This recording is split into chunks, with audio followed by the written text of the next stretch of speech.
Not yet. You will be. Well, we're running. Okay. My name is Deborah. These are my notes.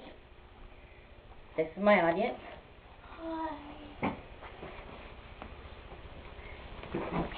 And today I'm going to show you guys how to make a perfect lump-free gravy that should turn out perfect every time. You're just going to start with obviously your skillet, your hot pan. You can do it on the stove. You can do it in here. The key ingredient you're going to need is drippings of some kind. You can use sausage, you can use bacon, or you can use a combination of butter and olive oil. The olive oil is so the butter will not burn. Once you have this melted, what you want to do is you want to sit here and take your flour and sprinkle it in. Now, I don't measure things simply because over time I've learned not to. I eyeball it, kind of like Rachel Ray. What you want to do is you let the flour absorb into the grease. You don't have to let it be all absorbed to the point that it looks like a dough ball, excuse me. But you do want enough in here to, just get it kind of like this consistency, or a little bit better. You can still have some grease. If you want to add more, you can.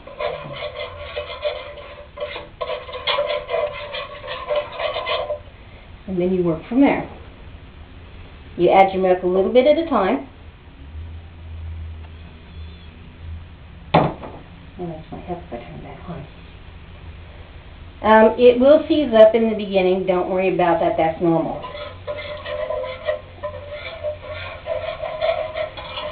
Now this one didn't do that, but that's okay. You keep going. Once it does seize up, though, you keep adding your milk to it a little bit at a time.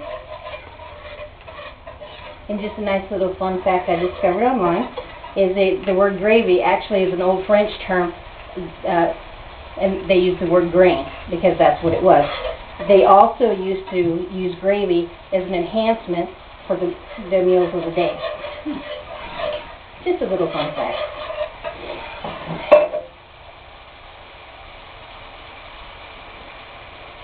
Now you should be able to hear it sizzle even when you're cooking it yourself.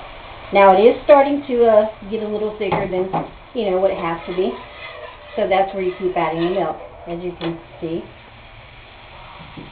From up here to down here.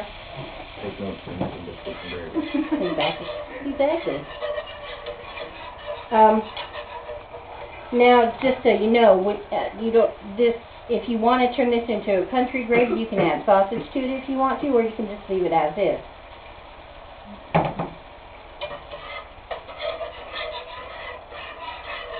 Okay.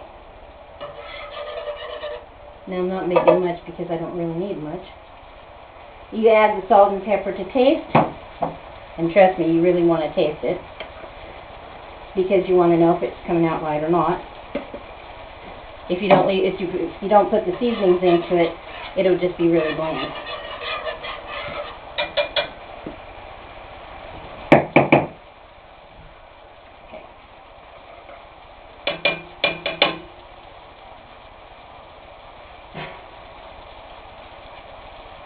Nope, you need a little bit more.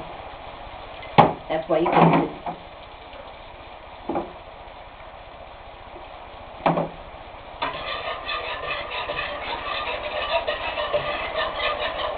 And you can reduce it down and keep adding milk if you want. For this one, I have used a combination on the milk, combination of half evaporated milk, half water added to it. But you can also use whole milk.